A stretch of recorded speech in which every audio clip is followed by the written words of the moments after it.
जमयत उलमा اسلام सिंध जे general secretary मौलाना राशिद महमूद सोमरो चयो आहे त इमरान खान 5 करोड़ नौकरियुनि ॾियण बदिरां 30 लख सिंधी नौजवाननि खे बेरोज़गार ऐं 50 लख घर ॾियण बदिरां हद दख़लनि जी आड़ में लखे माण्हुनि खे बेघर बणाए छॾियो आहे। सिंध जे 52 खातनि मां रोज़ानो 1 अरब रुपया ज़रदारी करप्शन पियो करे ऐं अवाम तीर बजा ते पियो नचे। नसीराबाद में पेघाम जमयत क़ानफरंस खे खिताब कंदे राशिद महमूद सोमरे चयो त सिंध तेल गैस ऐं कोयले समेत मादनियात जे ज़ख़ीरनि सां मालामाल आहे पर सूबे ते 1 रुपयो बि ख़र्च न पियो कयो वञे। यूनियन काउंसिल ऐं म्यूनिसिपल जे इदारनि में ईंदड़ करोड़ें रुपया करप्शन जे वटि चढ़ियल आहिनि। हुन चयो त सिंगार नुनारी खे जल्द बाज़ियाब कराए वञे। जेकॾहिं मथस को केस आहे त खेसि अदालत में पेश कयो वञे।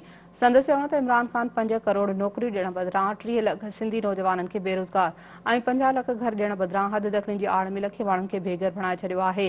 जमयत उलमा اسلام सिंध जे जनरल सेक्रेटरी मौलाना राशिद महमूद सोमरो चयो त हू इक़्तिदार जी ॻाल्हि कनि था जीअं सिंध जी चौकीदारी करे करप्शन जो ख़ात्मो आणे सघनि।